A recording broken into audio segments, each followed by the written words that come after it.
रामायण पूरे विश्व में सबसे ज्यादा विख्यात एपिक है। केवल भारत में ही नहीं बल्कि अनेक अनेक देशों में, विशेष रूप से वर्तमान समय में साउथ एशियन कंट्रीज, थाईलैंड, वहां पर भी ये रामायण उनकी लोकल लैंग्वेज के अंदर बहुत प्रचलित है। उसके ऊपर नाटिकाएं, प्रस्तुति, बहुत सारे मॉन्यूमेंट्स उपलब्ध हैं और अभी भी वो एक्टिव है। वास्तव में पूरे विश्व के अंदर इस प्रकार से वैदिक संस्कृति के अंश मिलते हैं। अंकोर वाट के अंदर बहुत बड़ा विष्णु मंदिर है। विश्व का सबसे बड़ा विष्णु मंदिर अंकोर वाट में है। जगह जगह पर इस प्रकार से शिव विग्रह, गणेश, ऐसे अलग अलग देवी देवताओं के विग्रह मिलते हैं। बहुत सारे देशों के अंदर नाम जो है, जगह के नाम, वो अगर हम ट्रेस करें तो वो रामायण महाभारत के ऊपर हैं। सिंगापुर, बहुत सारे देशों के नाम जो हैं, बहुत सारी चीजें हैं। इससे एक चीज जो हम समझ सकते हैं कि पूरा विश्व एक समय पर सनातन धर्म को पालन करने वाला होता था, जो कि हमें हमारे वैदिक शास्त्रों के अंदर जो वैदिक इतिहास है उससे भी ये चीज जानने को मिलती है। और ये जो मॉडर्न हिस्ट्री या जो आर्कियोलॉजिकल सर्वे है, अगर अनबायस्ड होकर के हम उसको स्टडी करेंगे तो हम इसके प्रमाण ही पाएंगे। तो 5000 वर्ष पहले तक पूरे विश्व का संचालन हस्तिनापुर से होता था और पूरे विश्व के अंदर ये वैदिक संस्कृति थी। लेकिन कलयुग का आरंभ होने से धीरे धीरे ये वैदिक संस्कृति संकुचित होती जा रही है। और अभी जो यहाँ पर इंडिया है उसके अंदर भी धीरे धीरे यहाँ के भारत के लोग भी वैदिक संस्कृति से दूर होते जा रहे हैं। और यहाँ पर भी आज रामायण की पूरी कथा कितने लोगों को पता है, कितने लोग रामायण नियमित रूप से सुनते हैं। जब मैं छोटा था तो जब हम गांव जाते थे, सबके गांव होता है, कुछ समय बाद लोगों का गांव नहीं रहेगा, शहरी हो जाएगा, गांव जैसा कुछ नहीं रहेगा, गांव से नाता टूट जाएगा। तो रामलीला 10 दिन तक राम कथा, और ऐसे अभी भी जगह जगह पर रामलीला ग्राउंड है, यानी कि हर साल रामायण कथा कही जाती थी। आजकल भी चल रही है, बहुत धीरे धीरे कम होती जा रही है।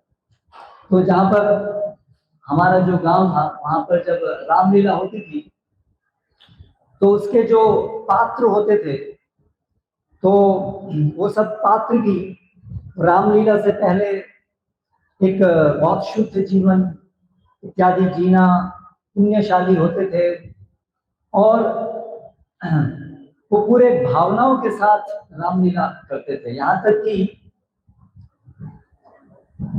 जब लक्ष्मण को मूर्छा आती है युद्ध के अंदर, तो वो वास्तव में मूर्छित हो जाता था।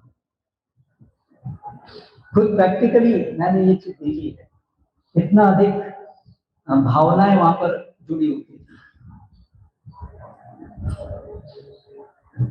राम राम जी ऐसे संबोधित करना, ये बहुत अभी भी उत्तर भारत के अंदर बहुत प्रचलित है। अभी धीरे गुड मॉर्निंग से रिप्लेस हो रहा है। पुराने लोग अभी भी राम राम जी बोलते हैं, नई जनरेशन गुड मॉर्निंग। तो भारत में बहुत बड़ा परिवर्तन हो रहा है, पूरे विश्व में परिवर्तन हो रहा है। और भारत भी उससे छूटा नहीं है। तो धीरे धीरे हमारे जीवन से ये राम लीला, राम कथा, भगवान श्री राम का स्थान कम होता जा रहा है। अभी केवल ये बहुत लोगों के लिए हिस्टोरिकल फैक्ट है, इतिहास है, जिसे आउट ऑफ इंटरेस्ट कुछ लोग पढ़ते हैं। बहुत लोगों के लिए, भारतीयों के लिए भी आज राम जो है वो केवल एक ऐतिहासिक फिगर है, और बहुत लोगों के लिए वो भी नहीं है। बहुत लोगों के लिए वो एक माइथोलॉजिकल फिगर है, क्योंकि पूरा जो हमारा रामायण महाभारत है, इसको मॉडर्न स्कॉलर्स, हिस्टोरियंस इसको माइथोलॉजी बोलते हैं। मतलब वो एक काल्पनिक घटना है, काल्पनिक है कथा, काल्पनिक कथा है, वो वास्तविक घटना नहीं है। आधुनिक स्कॉलर्स इसी प्रकार से, इंडोलॉजिस्ट वो ज्यादा यही सोचते हैं। और स्कूल कॉलेजेस में अगर कहीं पर रामायण या हमारे शास्त्रों का कहीं कुछ आता है तो ज्यादातर इसी प्रकार से आता है। हालांकि वर्तमान में धीरे धीरे कुछ परिवर्तन करने का प्रयास किया जा रहा है, लेकिन फिर भी ट्रेंड तो वही है पूरे संसार में। तो ये कम से कम अभी जब रामलीला यहाँ कुछ चर्चा हम कर रहे हैं, तो ये प्रयास मैं करूंगा कि हम लोग इस विषय के ऊपर थोड़ा चिंतन करें कि हमारे जीवन में रामायण का क्या स्थान है, क्या स्थान होना चाहिए।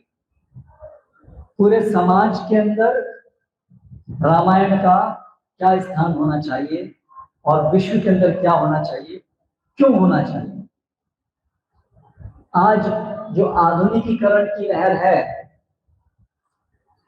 जो विशेष रूप से 300-400 सालों से जोर पकड़ी है, मुख्य रूप से जो मॉडर्न एरा है ये 300-400 साल से शुरू हुआ है, तो वो जो पूरा दृष्टिकोण है विश्व को लेकर के, जीवन के मूल्यों को लेकर के, जीवन के लक्ष्य को लेकर के, वो जो बड़ा भारी बदलाव उसमें आया है, जिससे ये एक पूरा नया एरा शुरू हुआ है, मॉडर्नाइजेशन, आधुनिकीकरण। तो उसके क्या परिणाम हैं अलग अलग स्तर पे, पारिवारिक जीवन पर, सामाजिक जीवन पर, नैतिक जीवन पर, आध्यात्मिक जीवन पर, ये सब चीजों को कुछ हम चर्चा करें। तो इसलिए ये जो चर्चा है केवल ये एक बस ठीक है, एक दिन है, आजकल हर चीज के लिए एक दिन बना दिया है ना, women's day, this day, that day.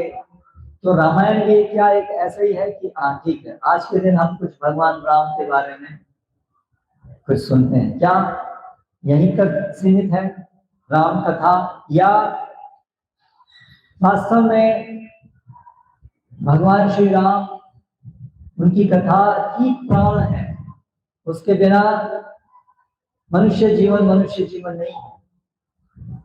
कितना बड़ा गैप है इन दो विचारों में। तो ये हमारी कुछ आज की चर्चा का विषय रहेगा। तो हम सब अपने जीवन में आए दिन प्रश्नों को फेस करते हैं कि मुझे इस परिस्थिति में क्या करना चाहिए, हाउ शुड आई रिएक्ट।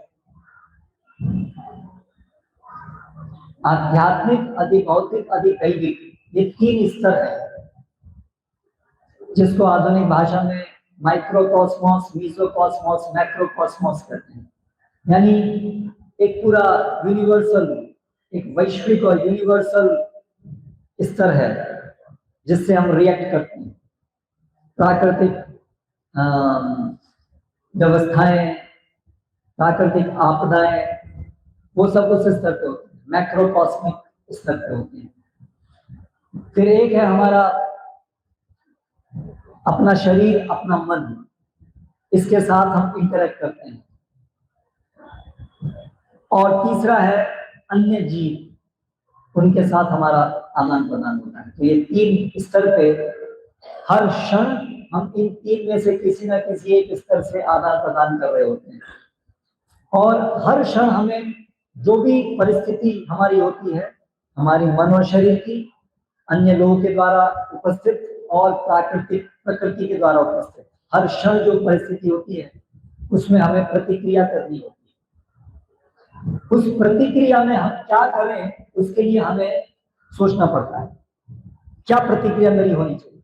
किसी ने हमको ये शब्द कहे या किसी ने हमारे साथ ऐसा किया, हमारी प्रतिक्रिया क्या होनी चाहिए।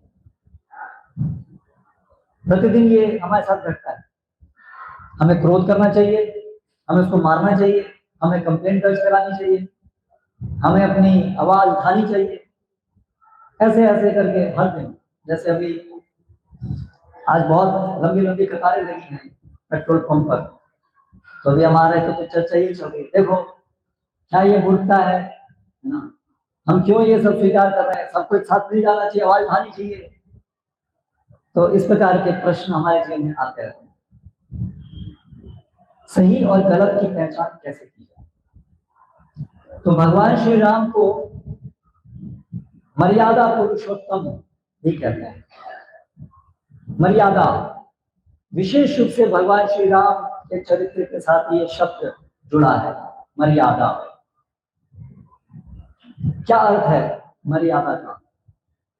मर्यादा का अर्थ है सीमा, या मर्यादा का अर्थ है कर्तव्य।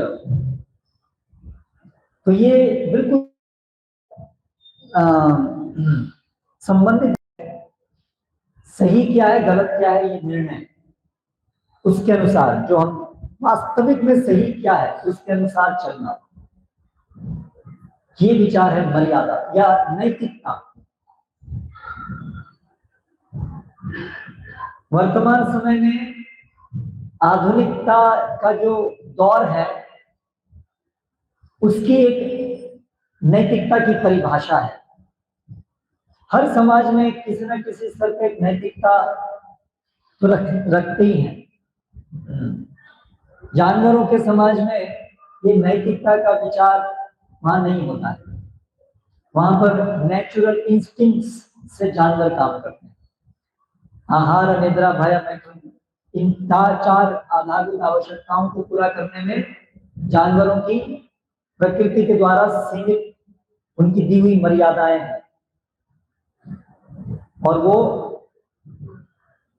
इन प्राकृतिक मर्यादाओं के द्वारा चलायमान होते हैं। उनके अंदर ये विवेक या ये स्वतंत्रता नहीं है कि इन मर्यादाओं को उल्लंघन किया जाए, इसलिए उनके लिए मर्यादाएं प्राकृतिक प्रकृति के द्वारा निश्चित होती है। लेकिन मनुष्यों के अंदर ये मर्यादाएं विवेक से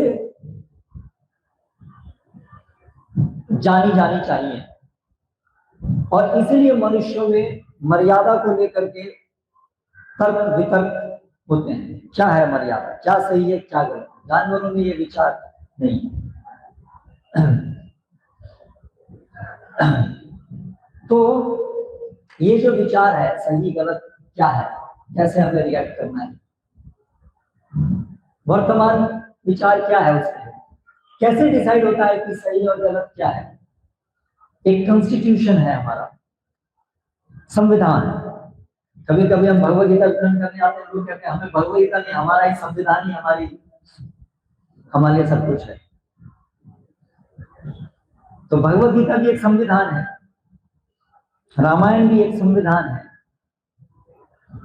लेकिन वो कहते हैं ये संविधान हमें नहीं चाहिए, हमारा ये भारत का या जो भी कंट्री का बना है वो संविधान, वही हमारा संविधान है। तो हमारा अपना बनाया हुआ संविधान, हमारा अपना कैसे, मतलब मनुष्य के द्वारा बनाया गया, तो उसका आधार क्या है? तर्क, लॉजिक, उसके द्वारा लॉज बनाए। वो लॉजिक का आधार क्या है? हर एक चीज का कोई बेसिस होता है। तो वर्तमान समय में जो देश के अंदर अलग अलग डेमोक्रेटिक कंट्रीज हैं, उनके अंदर जो लॉज हैं सही गलत प्रजा के लिए, ये करना है ये नहीं करना है, वो एक कॉन्स्टिट्यूशन बनाया गया, उसका आधार क्या है? बेसिकली उसका आधार ये है जियो, जीने दो, और जितना हो सके उतना अच्छे से आनंद से जियो। इसको फिलॉसफी की भाषा में ह्यूमनिज्म कहते हैं, मानवता। आज का जो गाइडिंग फोर्स है नैतिकता को डिसाइड करने का, वो ये विचार है, मानवता का विचार। इस विचार के अंतर्गत मानव, मनुष्य, वो इस यूनिवर्स का केंद्र है। मानवता की भलाई, वो इस संसार के एग्जिस्ट होने का कारण है। इसलिए हर चीज को मानवता की भलाई के परिप्रेक्ष्य में देखना चाहिए। जो चीज मनुष्यों के द्वारा मानव के लिए, मानवता के लिए सही प्रतीत होती है, वो सही है, और जो अगर मानवता के लिए वो चीज सही नहीं है तो वो गलत है। तो इसलिए केंद्र जो है वो है मानव। ये एक विचारधारा है, आज बहुप्रचलित विचारधारा ये है, मानवता की विचारधारा। तो फिर इस मानवता के विचार में रामायण का क्या स्थान है, भगवत गीता का क्या स्थान है? अगर रामायण से हमें कुछ ऐसी चीजें मिलती हैं जो इस मानवता के विचार को बढ़ावा देने में मदद कर सकती हैं, तो उस हद तक रामायण स्वीकारणीय है। और अगर कोई चीज मानवता की समझ से बाहर है तो ये रामायण की वो चीजें फिर हमें स्वीकारणीय नहीं है।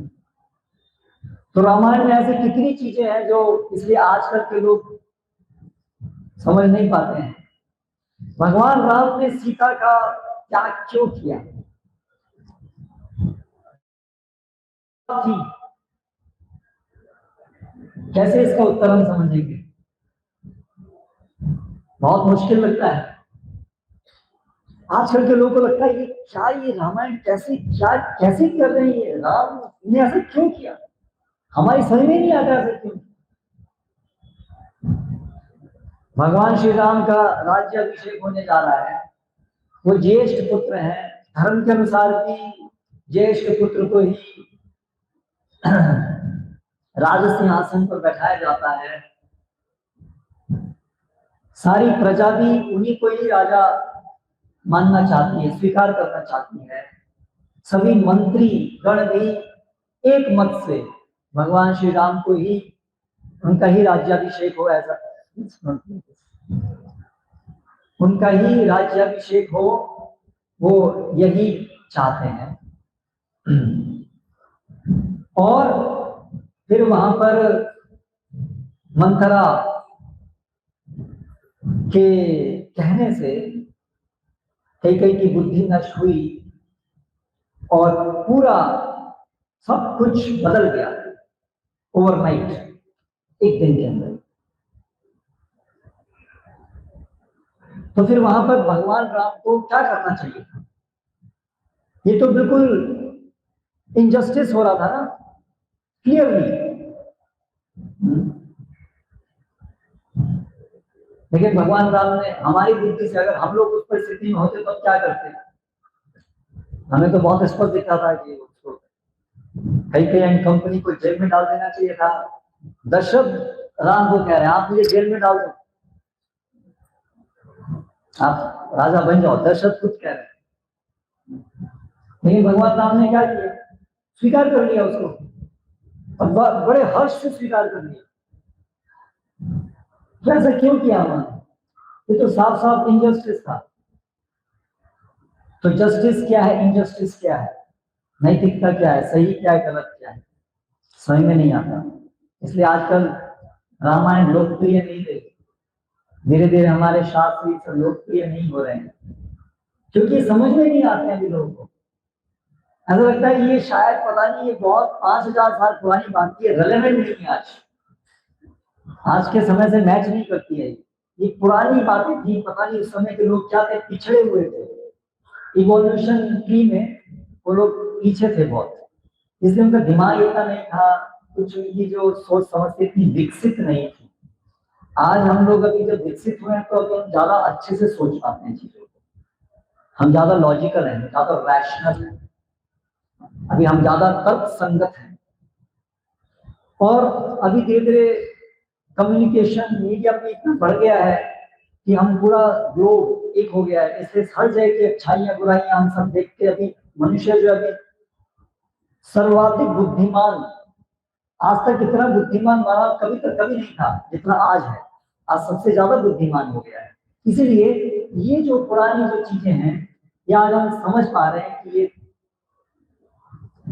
इतना विकसित बुद्धि का प्रमाण नहीं मिलता, वह कम विकसित बुद्धि का प्रमाण मिलता है, ऐसा विचार है। आप कहेंगे नहीं नहीं ऐसा विचार तो नहीं है, लोग तो रामायण की पूजा करते हैं, भगवान राम की पूजा करते हैं, देखिए कितने लोग आते हैं मंदिर में। और अभी तो एक रिसर्च है एक तरीके से, तो ऐसा लगता है कि स्पिरिचुअलिटी बढ़ रही है दोबारा से, विशेष रूप से जनरेशन जेड, उनके अंदर तो आध्यात्मिकता बढ़ रही है ऐसा प्रतीत होता है। लेकिन बहुत से लोग जो हैं, जो रामायण को मानते भी हैं, कुछ आदर सम्मान देते भी हैं, तो उनके जीवन में वो कितना इसको उतारते हैं, या केवल बोलने के लिए लिप सर्विस करते हैं, केवल बोलने के लिए जय श्री राम बोलना आसान है, लेकिन वास्तव में रामायण से जो शिक्षा है उसे क्या हम अपने जीवन में पालन करने के लिए तैयार हैं? क्या वो शिक्षा क्या है? वो पूरी संस्कृति है, वो पूरी वैदिक संस्कृति है, उसकी बहुत सारी सब गहराइयां हैं, क्या उसको स्वीकार करने के लिए तैयार है? ये प्रश्न हमें करने चाहिए। तो हम थोड़ा सा ये प्रसंग पढ़ते हैं और उसके ऊपर फिर थोड़ी चर्चा करेंगे। ये अयोध्या कांड से प्रसंग है उस समय का, जब कई ने मंथरा की बात सुन करके उसका पूरा दिमाग पलट गया और उसको वो पूरी विश्वास हो गई कि मुझे ये 2 वरदान दशरथ से मांग करके भरत का राज्याभिषेक हो और राम जो है वो वनवास चले जाएं, यही मुझे करना चाहिए, यही मेरे पुत्र के लिए सर्वश्रेष्ठ है, मेरे लिए सर्वश्रेष्ठ है, सबके लिए सर्वश्रेष्ठ है। वो पूरी कन्विंस हो गई और अभी उसने दशरथ महाराज से ये बात कही कि आपने मुझे 2 वरदान देने के लिए कहा था जब मैंने आपकी एक युद्ध में सहायता की थी, अभी वो 2 वरदान मैं मांगना चाहती हूँ। तब तक तो दशरथ को पता ही नहीं था कि ये 2 वरदान ऐसे होने वाले हैं, और पता भी होता जो भी होता, लेकिन ये उस समय के लोगों की एक इंटेग्रिटी थी, पर्सनल इंटेग्रिटी। प्राण जाए पर वचन न जाए, आजकल वचन जैसे कोई चीज तो रही नहीं गई। लोग ऐसे झूठ बोलते हैं, जरूरत बोलेंगे नेक्स्ट लाइन कुछ और होगा और उनको बिल्कुल दुख नहीं होता है, नॉर्मल है, परिस्थिति के अनुसार एडजस्ट करना चाहिए, इसलिए कोई बड़ी बात नहीं। लेकिन ये उस समय की बात है, ऐसे लोगों की बात है जिन लोगों के लिए अपने प्राण से भी ज्यादा महत्वपूर्ण था उनका वचन। अभी ये बात भी हमें कैसे समझ में आई? प्राण से ज्यादा वचन का क्यों महत्व होना चाहिए? सबसे इंपॉर्टेंट तो प्राण ही है ना, वचन रख के क्या करोगे? प्राण से इंपॉर्टेंट वचन क्यों है? कैसे समझेंगे इसको, कैसे समझाएंगे हम? समझना और समझाना दोनों बहुत मुश्किल है आज के इस परिप्रेक्ष्य में। आगे बढ़ते हैं, देखते हैं कितनी मुश्किल है इसे समझना आज के परिप्रेक्ष्य में। तो ठीक है, जब दशरथ महाराज ने ये सुना कि कैकेयी ने क्या वर मांगा है, वो 2, तो मूर्छित होकर गिर गए। उनके लिए तो बहुत मुश्किल था ये इसको विश्वास करना भी। वो तो सोच रहे थे मैं स्वप्न देख रहा हूँ, बुरा स्वप्न देख रहा हूँ, क्या देख रहा हूँ, क्या हो रहा है, क्या सुन रहा हूँ मैं। मूर्छित होकर गिर गए। बहुत समय बाद तो वो मूर्छा से वापस हो गए। और पहले तो एक को उन्होंने डांटा, कैसी तुम स्त्री हो। और जब उन्होंने देखा कि ये तो बिल्कुल अधिक है, तब उन्होंने प्रेम से समझाने का प्रयास किया। ये प्रयास किया कि ठीक है, भरत राजा बने कोई बात नहीं, पर राम को वनवास भेजने की क्या जरूरत। लेकिन फिर भी वो नहीं माने। तो फिर राम को बुलाने के लिए उन्होंने सुमंत्र को भेजा। और भगवान राम अभी आते हैं दशरथ महाराज के सम्मुख। तो क्या होता है वो थोड़ा सा प्रसंग हम ये वाल्मीकि रामायण से पढ़ेंगे।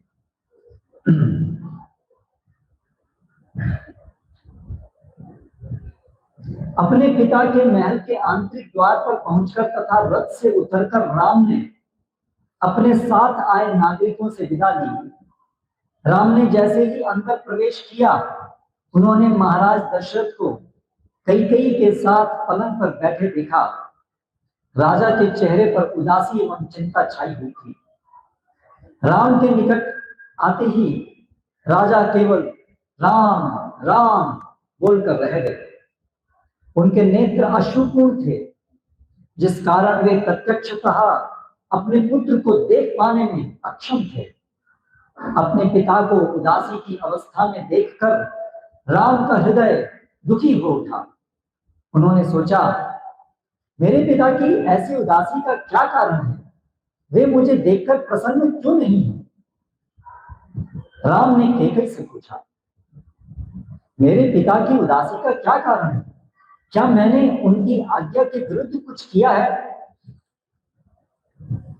कैकेयी ने बोलना शुरू किया, महाराज ना तो क्रोधित हैं और ना ही असंतुष्ट, किंतु उन्हें तुमसे कुछ कहना है। उन्हें भय है कि ऐसा कहने से तुम्हें दुख पहुंचेगा, अतः मैं ही तुम्हें बताती हूँ। बहुत समय पहले युद्ध भूमि में जब मैंने संकट में उनकी रक्षा की थी, तब उन्होंने मुझे 2 वरदान देने का वचन दिया था, किंतु दुर्बलतावश उन्हें अपना वचन पूरा करने में संकोच हो रहा है। अब देखिए कैकेयी का विचार क्या है या उसकी प्रस्तुतिकरण क्या है। दुर्बलतावश उन्हें अपना वचन पूरा करने में संकोच हो रहा।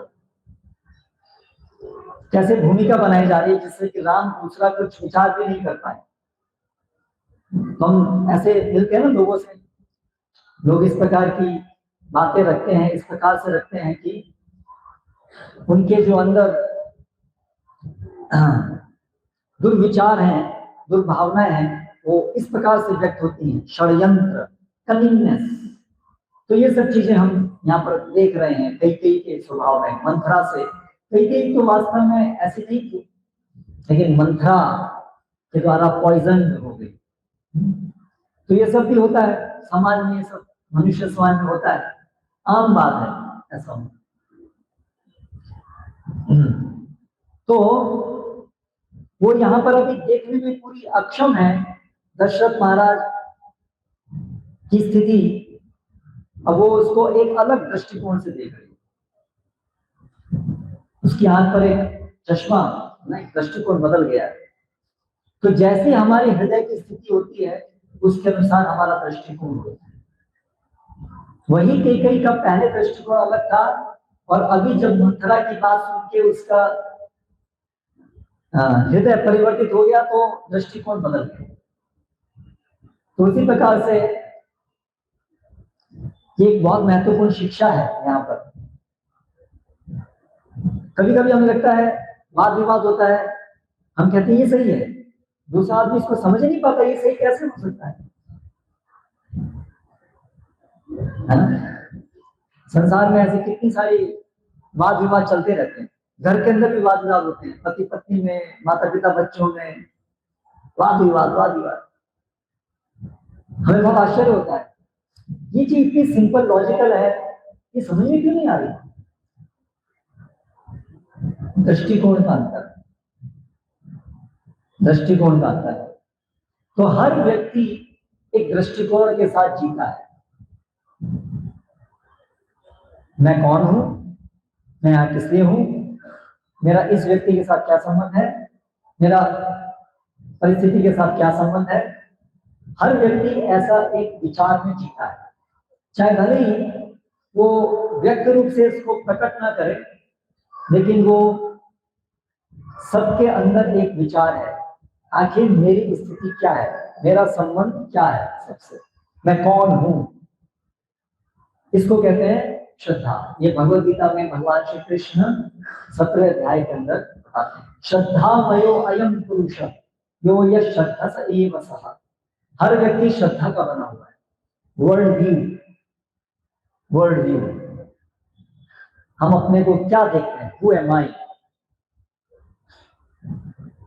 और मैं और मेरा और अन्य, ये सब में हमारा संबंध क्या है। तो उस वो जो हमारा वर्ल्ड व्यू है, वो जो हमारा दृष्टिकोण है, हर चीज के प्रति दृष्टिकोण, वो किस चीज से बनता है, हमारी चेतना, हमारी समझ, मूलभूत तथ्यों को लेकर के हमारी समझ क्या है, फंडामेंटल क्वेश्चंस, हम कौन हैं, जीवन किस लिए है।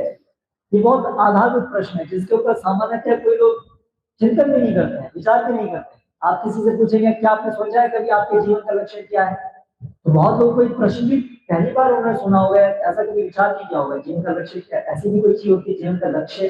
लक्ष्य पैसा कमाना है, जॉब जाना है, पैसा कमाना है, परिवार है, परिवार चलाना है, बस हो गया। और लक्ष्य ये क्या प्रश्न लक्ष्य? या आप कौन है, ऐसा कोई प्रश्न करेगा तो बड़ा अजीब लगेगा, ये क्या प्रश्न है, आप कौन है?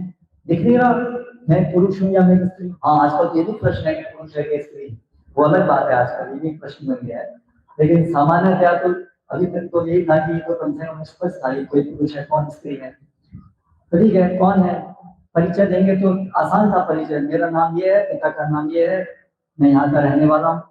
तो अगर कोई बोले क्या वास्तव में यही आपका परिचय है, बोले अरे भाई मेरा सर्टिफिकेट देखो, मेरा वो आधार कार्ड देखो, यही है मेरा परिचय। तो बहुत ये प्रश्न भी बड़ा अजीब सा लगेगा, क्या प्रश्न, लेकिन ये बहुत ही महत्वपूर्ण चीज है कि क्या हम जो सोच रहे हैं कि ये मैं हूं, ये वास्तविकता है या नहीं है। तो ऐसे जो बहुत ही मूलभूत प्रश्न है, उसके आधार पर हमारा एक वर्ल्ड व्यू बनता है, हर चीज के प्रति हम क्या देखते हैं, और उसके अनुसार फिर इसी की वजह से वो अलग अलग देखने की वजह से इतने सारे मत बनते हैं।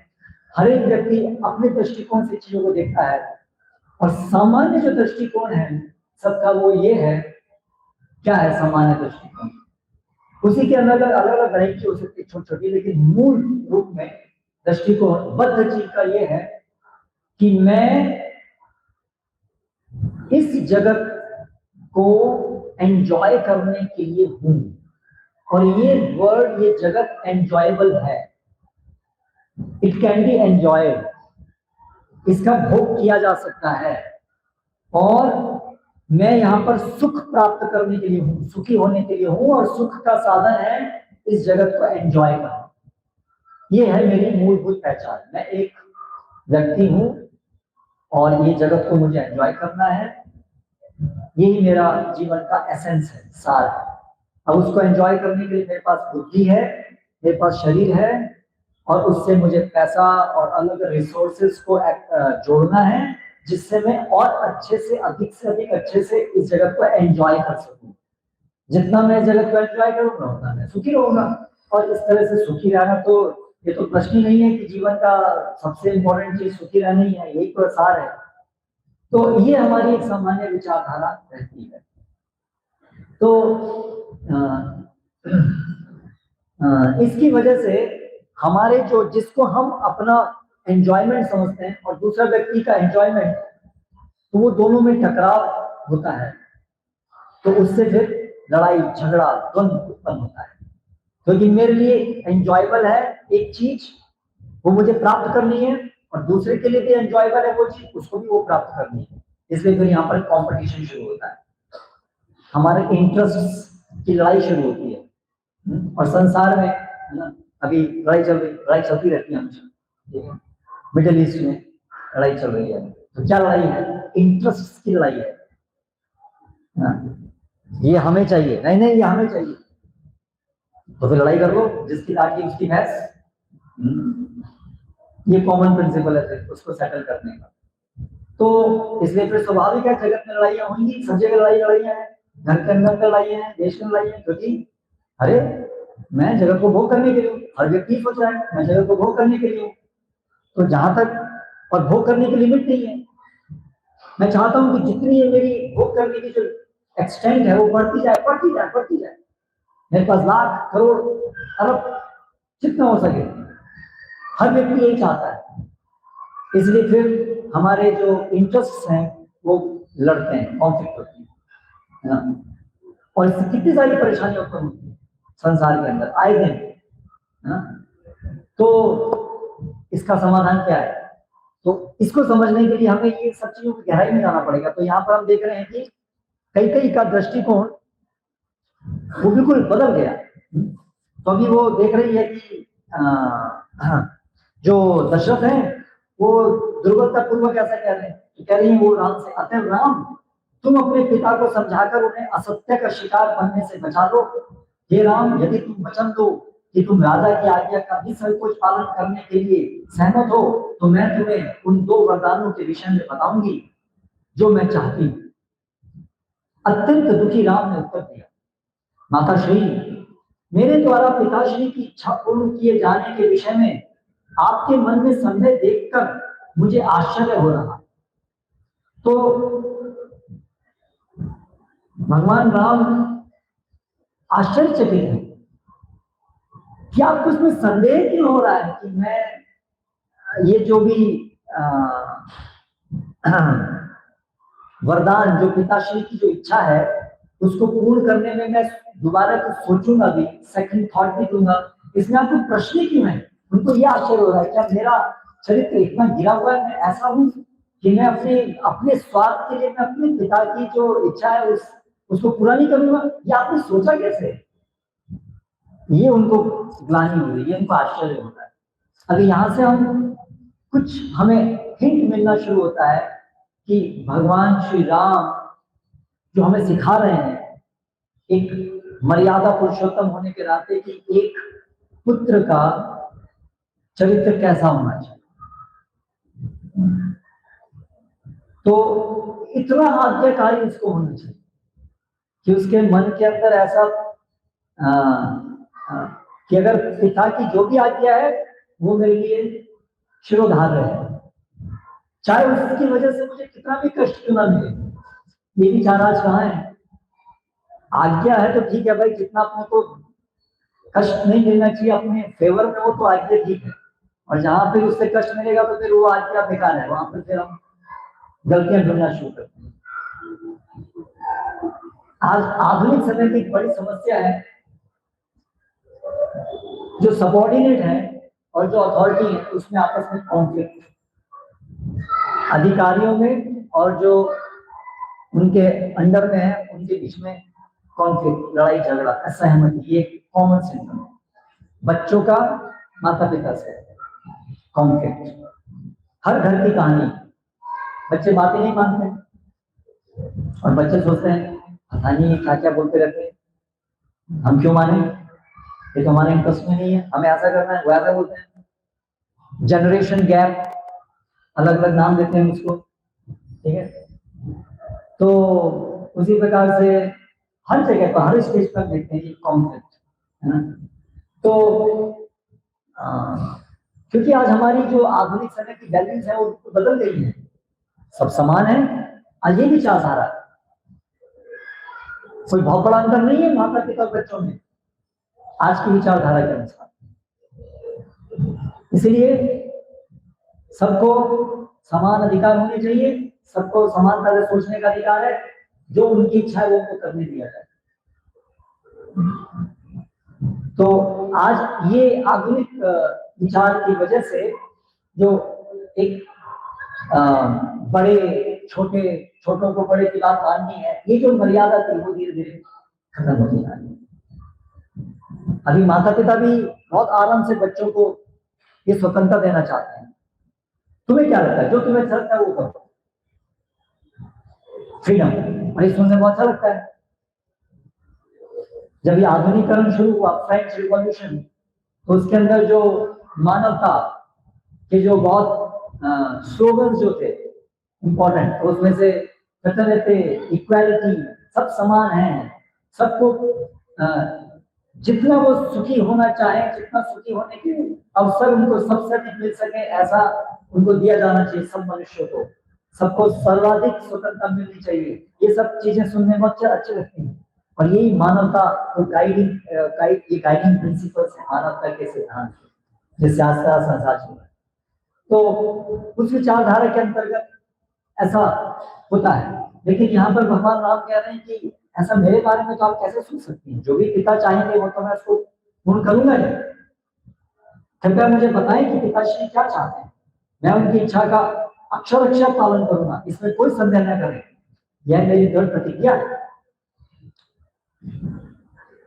तो पहले प्रतिज्ञाएं होती थी, आजकल प्रतिज्ञा क्या कोई प्रतिज्ञा करेगा? हम इंद्रियों के तो गुलाम हैं, जो इंद्रिय बोलेगी वही हम करेंगे, हम प्रतिज्ञा क्या लेंगे? न्यू ईयर क्या बोलते हैं उसको, रेजोल्यूशंस, आए दिन हम रेजोल्यूशन देते हैं, ये करेंगे, और एक भी दिन नहीं कर पाते, थोड़े दिन में टूट जाता है, या तो कुछ दिन करते हैं। क्यों? क्योंकि हम लोग तो अपने इंद्रियों के गुलाम हैं, हम क्या करेंगे? जो इंद्रिय बोलेगी वो करेंगे। हम लोग स्वतंत्र नहीं, हम स्वतंत्रता के नाम पर इंद्रियों के गुलाम हो गए। आज से स्मोकिंग छोड़ेंगे, अरे आप स्मोकिंग, आप सिगरेट के गुलाम हैं, आप क्या स्मोकिंग छोड़ेंगे? आप चाय के गुलाम हैं, सब इंद्रियों के गुलाम हैं हम लोग।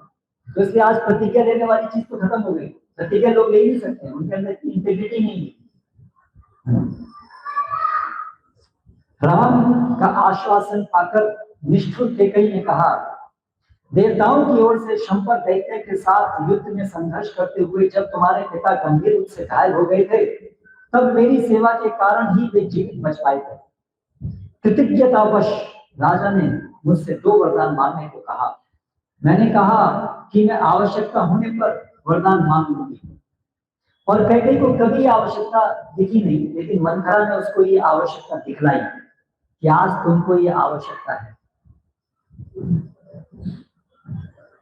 अब मैं वे वरदान मांगने की इच्छा रखती हूँ। पहले तो मैंने तुम्हारे पिता से राज सिंहासन के उत्तराधिकारी के रूप में भरत का राज्य अभिषेक करवाने का निवेदन किया है, और दूसरा यह है कि तुम्हें 14 वर्षों के लिए वन में भेजने के लिए कहा है, जहां तुम एक ऋषि की भांति जटा धारण करके तथा वृक्ष की छाल एवं मृत छाल पहनकर रहोगे।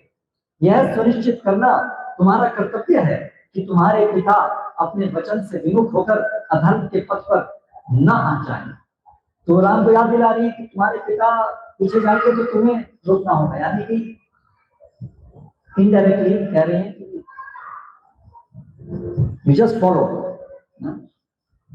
कैकेयी के वचन सुनकर राम किंचित मात्र भी विषादग्रस्त अथवा क्रोधित नहीं हुए। हम अगर उस स्थिति में होते तो हम क्या होते? हम मूर्छित हो जाते शायद, या तो क्रोध के कारण कुछ कर बैठते, क्योंकि जहां हमारा इंद्रिय भोग में रुकावट आती है, हमारे सबसे टचिंग पॉइंट वही होता है। हमारे जीवन उसी से चल रहा है वर्तमान समय। स्वार्थ, रामायण में और कलयुग में ये स्टार्किंग डिफरेंस है। आज कलयुग के लोग हैं स्वार्थ परायण, और ये रामलीला का जो समाज है वो है कर्तव्य परायण। ये पूरी रामलीला के अंदर हम हर जगह इस अंतर को अनुभव करें, और ये बहुत महत्वपूर्ण विषय है। अगर हम अपना हित चाहते हैं हर दृष्टि से, भौतिक दृष्टि से, आध्यात्मिक दृष्टि से, अपना समाज का, तो ये अंतर जो आया है उस सभ्यता में जहां पर ये वैदिक संस्कृति है और आज की जो आधुनिक सभ्यता है, उसमें ये एक बहुत बड़ा अंतर है। अगर हम इसको अप्रिशिएट कर पाए, इसको समझ पाए, तो हम अपने जीवन में बहुत बड़ा बदलाव ला सकते हैं। बहुत सारी प्रश्नों के उत्तर हमें मिल जाएंगे, बहुत सारी समस्याओं का समाधान हमें इस चीज की समझ में मिल जाएगा कि स्वार्थ परायण से कर्तव्य परायण बनना, उसके महत्व को एकदम समझ पाएंगे। तो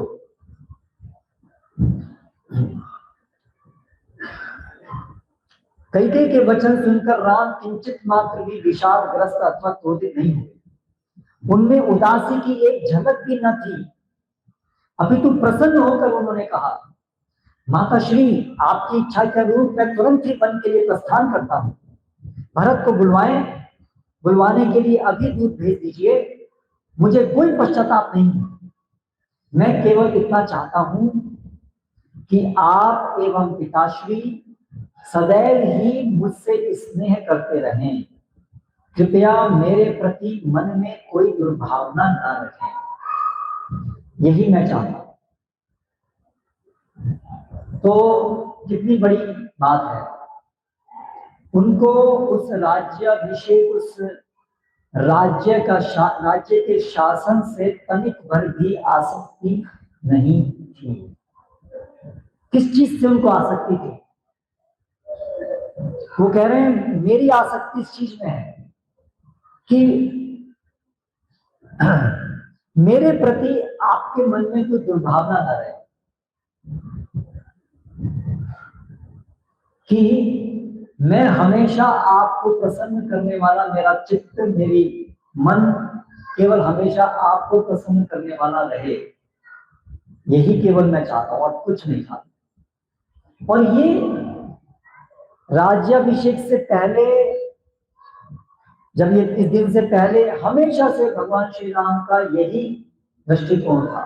इसलिए जैसे उन्होंने सुना, उनको एक क्षण भी नहीं लगा ये वाक्य बोलने, क्योंकि ये उनके हृदय से भावना है, ये स्वाभाविक है, ये दिमाग से सोची गई भी नहीं है, वो ये जी रहे हैं, तभी ये इतना स्वाभाविक रूप से ये प्रकट हो सकता है। तो इस विषय को हम देखें, अगर आज हमारी जो अंतःकरण है, हमारी जो सोच है, और ये जो हम सोच देख रहे हैं यहाँ भगवान श्री राम के चरित्र में, उसमें इतना बड़ा अंतर हम जो देख रहे हैं, इसके ऊपर विचार है। आज हमारा जो बचपन से हम सीखते हैं, आज के समाज में हम क्या सीखते हैं?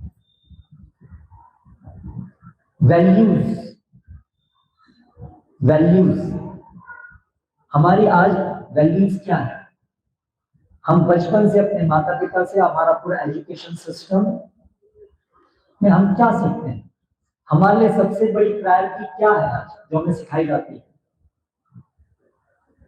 किसका ध्यान करो? सबसे ज्यादा ध्यान किस चीज का रखो? अपना, अपने हित का ध्यान रखो। कोई तुम्हें धोखा नहीं दे पाए ना। अपना ध्यान करो, जो तुम्हारी इच्छाएं हैं उसको पूरा करने के लिए तैयारी करो। पूरा एजुकेशन जो है वो हमें सक्षम बनाने के लिए कि हम अपने सपनों को पूरा कर पाए। सपने देखना सिखाते हैं हमारी एजुकेशन, हमारा समाज। सपने देखो, वो सपने किसके होते हैं? भोग करने के सपने, अधिक से अधिक भोग करने के सपने देखो। ये ट्रेनिंग है आज का, ये आज का प्रशिक्षण है।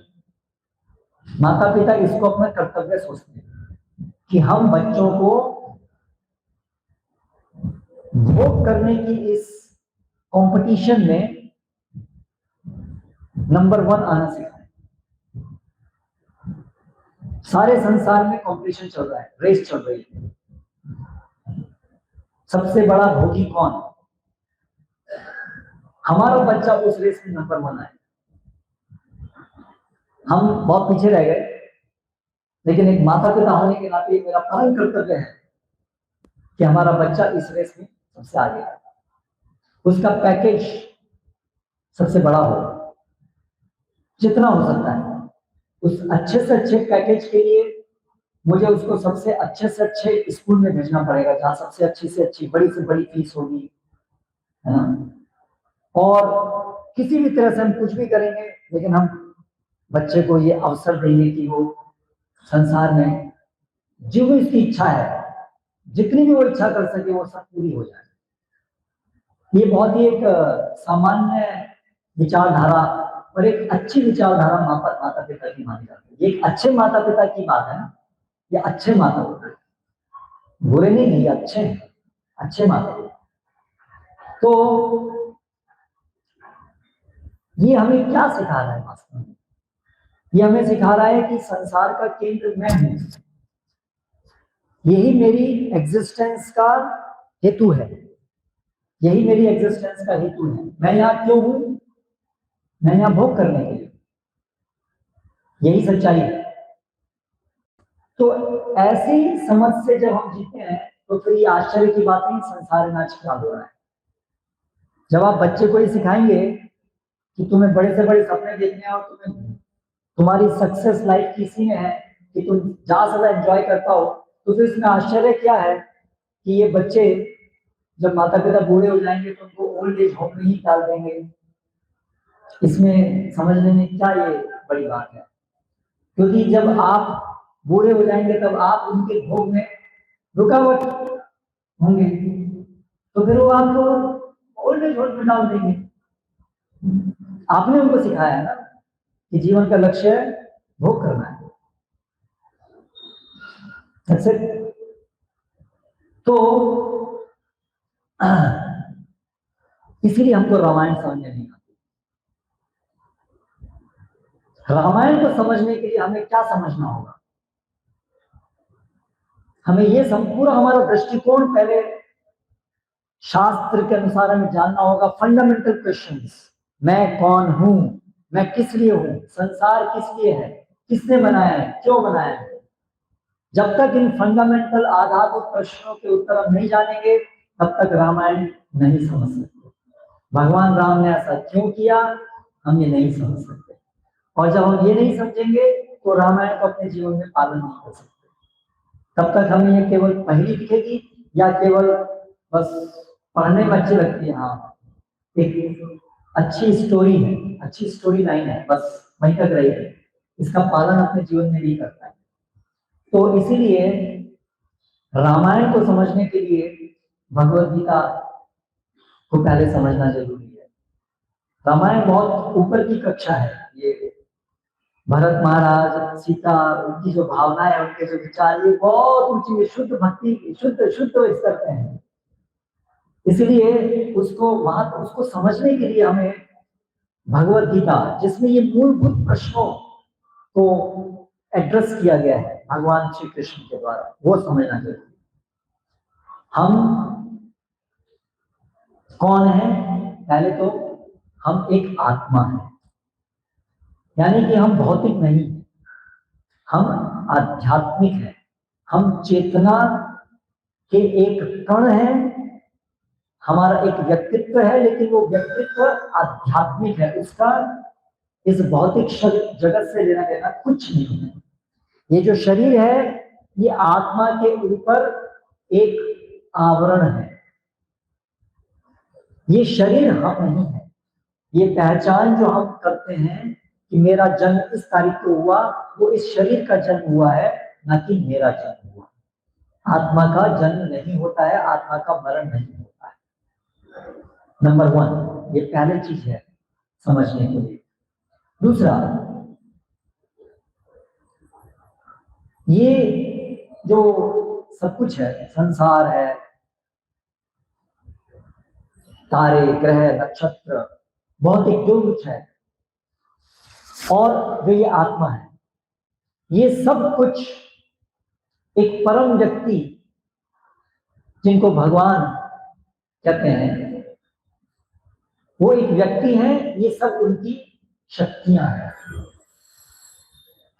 हम सब उनको बिलोंग करते हैं, जड़ पदार्थ भी और ये चेतन युक्त आत्मा भी। तो इस प्रकार की दो प्रकार की जो शक्तियां, जो रियलिटी जो हम देखते हैं इस जगत में, चेतन व्यक्ति और अचेतन चीजें, ये दोनों ही नियंत्रित हैं एक परम व्यक्ति के द्वारा, जिनको भगवान, और न केवल वो उनके द्वारा कंट्रोल है, बल्कि ये सब उन्हीं की शक्तियां हैं, यानी उन आदि उद्गम सभी चीजों के वो भगवान श्री कृष्ण, और उन्हीं के ही विस्तार श्री राम, विष्णु, ये सब विष्णु तत्व हैं। ये एक ही व्यक्ति हैं, अलग अलग रूप में। हम उनके अंश हुए क्योंकि उनकी शक्ति है चेतन शक्ति, इसलिए हम उनके अंश हैं। इसलिए हमारा उनके साथ संबंध है, शाश्वत संबंध है, क्योंकि भगवान शाश्वत है, आत्मा भी शाश्वत है, और इसलिए उनके बीच में एक शाश्वत संबंध है। वो शाश्वत संबंध है कि हम सब उनकी प्रेममयी सेवा करने के लिए हैं। ये हमारा शाश्वत संबंध है। जीवेर स्वरूप कृष्ण नित्य दास, क्योंकि हम उनके अंश हैं। जैसे ये हाथ इस शरीर का एक अंग है, अंश है, इसलिए ये हाथ का इस पूरे शरीर के साथ संबंध है कि ये इस पूरे शरीर की सेवा के लिए निमित्त है। ये हाथ, ये पैर, ये उसकी स्वाभाविक रिलेशन है। जब तक ये हाथ पैर शरीर के एक अंग के रूप में पूरे शरीर की सेवा के अंतर्गत कार्य करते हैं, तब तक ये शरीर हाथ स्वस्थ अवस्था में कहलाए जाते हैं, इनका पोषण होता है। लेकिन अगर ये हाथ पैर शरीर के अनुसार चलना बंद कर दे तो वो उसकी बीमारी की अवस्था है। उसी प्रकार से हम सभी आत्मा, हम सब भगवान की इच्छा के अनुसार भगवान की संतुष्टि के लिए कार्य करने के लिए है। वो हमारी स्वस्थ अवस्था है। स्वस्थ अवस्था में जब कोई भी चीज होती है तो वो स्वाभाविक रूप से पोषित होती है, तुष्ट होती है। उसी प्रकार से जब आत्मा भगवान की प्रेममयी सेवा में रत रहती है तो वो स्वस्थ अवस्था होने के कारण उसमें आत्मा स्वाभाविक रूप से परम संतुष्टि, आध्यात्मिक संतुष्टि का अनुभव करती है।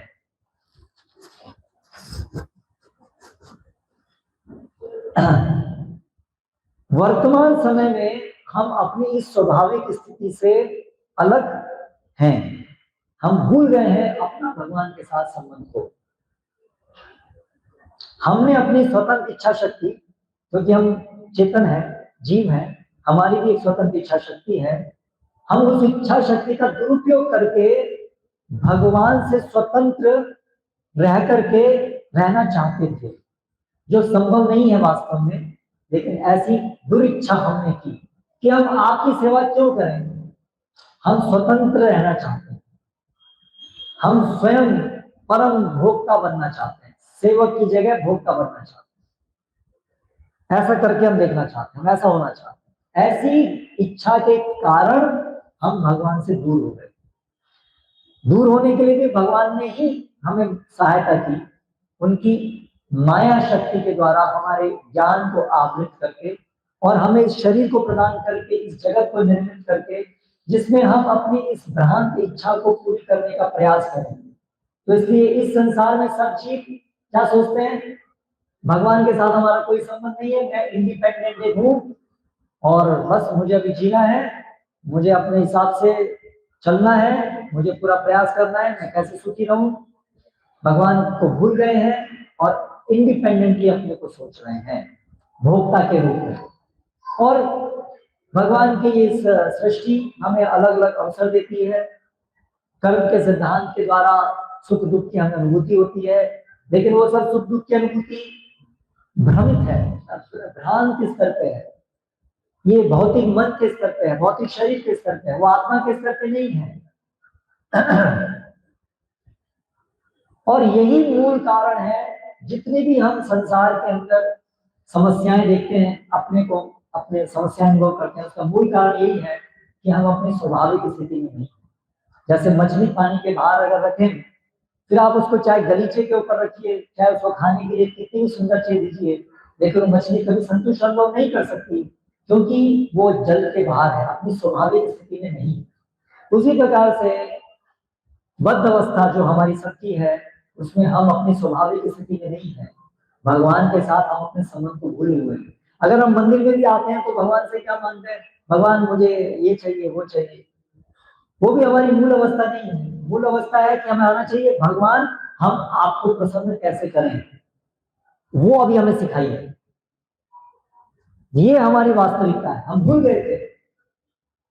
हमारा एकमात्र उद्देश्य केवल आपको संतुष्ट करना है, उसमें ही स्वाभाविक रूप से हम संतुष्ट होंगे। ये है जो हमें रामायण सिखाती है। भगवान श्री राम मर्यादा सिखा रहे हैं, एक पुरुष, एक पुत्र, एक पति और एक राजा होने के नाते क्या क्या कर्तव्य होने से हमें सिखा रहे हैं। लेकिन वो सब कर्तव्य हम तभी समझ सकते हैं जब हम इस सभी कर्तव्यों के पीछे जो केंद्रीय बात है, हम सबको अपनी कृष्ण चेतना की, हम सब भगवान के दास हैं, नित्य उनके दास हैं, ये सेंट्रल पॉइंट है। इसको समझ करके ही हम बाकी सारे कर्तव्यों को समझ सकते हैं कि ये इस परिस्थिति में हमें ये क्यों करना चाहिए, भगवान राम ने ऐसा क्यों किया, क्यों उन्होंने सहन किया, कब क्या करना है, उसको हम तब तक नहीं समझ सकते हैं जब तक ये सेंट्रल पॉइंट हम नहीं समझेंगे कि ये पूरी संस्कृति, ये पूरी रामायण, ये पूरी स्क्रिप्चर्स हमें हमारी कृष्ण चेतना को पुनर्जागृत कराने के लिए है। इसलिए हमें स्वार्थ छोड़ना है। किस लिए? क्योंकि भगवान की सेवा करने के बिल्कुल विरुद्ध है स्वार्थ। ये दोनों डायमेट्रिकली अपोजिट है। इसीलिए भागवतम के अंदर 7वें स्कंद में 30 सामान्य गुण दिए हैं जो सभी मनुष्यों में होने चाहिए। आज के समाज में वो मनुष्य होने के गुण भी नहीं है, इसलिए हम द्विपाद पशु हैं, 2 पैर के चलने वाले पशु हैं। केवल आकृति मनुष्य की है, लेकिन हमारे गुण मनुष्य समाज के नहीं है। इसलिए हम संसार में जो देखते हैं, मनुष्य आज जानवर की तरह से लड़ते हैं, क्योंकि वो मनुष्य नहीं है, वो जानवर है, और जानवर से भी ज्यादा बदतर है, क्योंकि मनुष्य, जानवर की तो प्राकृतिक लिमिट्स है, मनुष्य की वो लिमिट थोड़ी और ज्यादा है, तो इसलिए वो जानवर से ज्यादा खूंखार हो जाता है, वो न्यूक्लियर बॉम्ब बनाता है। जानवर तो केवल अपने पंजों से लड़ते हैं, हम न्यूक्लियर बॉम्ब से लड़ते हैं। तो इसलिए हम आज पशुओं से भी ज्यादा बदतर है, और समाज में जो हम देख रहे हैं स्थिति वो इसलिए है क्योंकि मानव मानव नहीं है आज का, वो पशुवत है। क्यों? क्योंकि मानव या आत्मा, मानवता जो है वो आत्मा के स्तर पे कार्य करने की शिक्षा दे सकती है, इसलिए मानव जीवन सबसे ज्यादा महत्वपूर्ण जीवन है। और वो जीवन क्या है कि हम भगवान की सेवा जो भूल रहे हैं, कि हम भगवान के दास हैं, उसको पुनर्जागृत करें। तो अगर हम स्वार्थ, मेरी इंद्रियों के लिए क्या चाहिए, मेरे अहंकार को क्या चाहिए, मुझे क्या चाहिए, मुझे मुझे आई फर्स्ट, इसलिए माई बस, आई फोन, ये सब कल्चर क्या दिखा रही है? सेल्फ सेंटर्ड, स्वार्थ स्वार्थ। आज के जो मॉडर्नाइजेशन का जो सेंट्रल पॉइंट है, मिसकंसेप्शन, वो यही है कि पूरे ब्रह्मांड के केंद्र में हर व्यक्ति अपने को रख रहा है। मैं क्यों हूं? मैं अपने लिए। जबकि वास्तविकता ये नहीं है। वास्तविकता है केंद्र में कौन है? भगवान। अहम सर्वस्य प्रभवो, भगवान श्री कृष्ण कहते हैं I am the origin of everything. तो इसलिए केंद्र में कौन होने चाहिए? भगवान। और हम सब किस तरह से रहें, जीवन किस तरह से जिए? भगवान की इच्छा के अनुसार, भगवान की संतुष्टि के लिए जिए। तब फिर आपस में कॉन्फ्लिक्ट होगा ही नहीं, क्योंकि केंद्र में भगवान, और भगवान सबके लिए एक ही है। भगवान तो अलग अलग नहीं हो सकते, सभी के उद्गम तो एक ही हो सकते हैं, 2 उद्गम नहीं हो सकते। तो इसलिए भगवान भी एक ही है। अगर हम उनको तत्वता समझेंगे तो फिर हम सब में आपस में भी कोई कॉन्फ्लिक्ट नहीं होगा, और न केवल कॉन्फ्लिक्ट नहीं होगा, बल्कि हम भगवान की सेवा की तरफ जैसे जैसे बढ़ेंगे, तो जो सबसे बड़ी समस्याएं जो जीवन की हैं, पेट्रोल क्राइसिस जीवन की सबसे बड़ी समस्या नहीं है, वो तो हमारे द्वारा क्रिएटेड समस्या है। सबसे बड़ी समस्या, रियल समस्या है जन्म मृत्यु बुढ़ापा बीमारी रूपी ये एग्जिस्टेंशियल प्रॉब्लम्स है। ये भी समाधान केवल तब होगा जब हम केंद्र में रखेंगे भगवान को, और भगवान के सेवक बनने का प्रशिक्षण लेंगे। ये है रामायण की दिशा। अगर हमें रामायण को वास्तव में समझना है तो हमें इस तथ्य को समझना होगा कि हम ये बड़ी गलती कर रहे हैं कि हम अपने को भोक्ता मान रहे हैं। वास्तव में भोक्ता है श्री कृष्ण। भोक्तारम यद्यपक्षाम सर्वलोक महेश्वरम। भगवान परम महेश्वर हैं श्री कृष्ण या राम, हम उनके दास। तो इस रामनवमी के महोत्सव पर आज आप सब लोग यहाँ एकत्रित हैं। हमारा आप सबसे निवेदन है कि आप ये वाल्मीकि कृत रामायण का अध्ययन कीजिए, बार बार, कम से कम एक बार तो कीजिए, और इस समझ के साथ जो भगवत गीता से मिलेगी, इसमें भगवत गीता भी जरूर पढ़िए, भगवत गीता यथारूप। इस समझ के साथ आप जब रामायण पढ़ेंगे तो सब चीज हम स्पष्ट समझ पाएंगे, और फिर धीरे धीरे जब भगवान हमारे जीवन के केंद्र बनेंगे तो हमारा जीवन वास्तव में आध्यात्मिक बनेगा और सारी समस्याएं अपने आप छूमंतर हो जाएंगी। और केवल यही उपाय है समस्याओं के निदान का, और कोई नहीं। फंडामेंटल चीज जब तक सही नहीं होगी तब तक आप इमारत ऊंची बनाते जाइए, नींव अगर बेकार है तो इमारत टिकेगी नहीं। इसलिए ये पहले जो नींव जो है वो बननी है, और उसका आधारभूत सिद्धांत यही है कि हम भगवान के दास हैं। तो ये जो मंदिर है, इस्कॉन जो संस्था है, वो इस भगवत गीता की फंडामेंटल टीचिंग्स को प्रसार करने के लिए है, भगवान श्री राम के यशगान का प्रचार करने के लिए है ना। वो तभी संभव है जब ये ग्रंथों को हम पढ़ेंगे।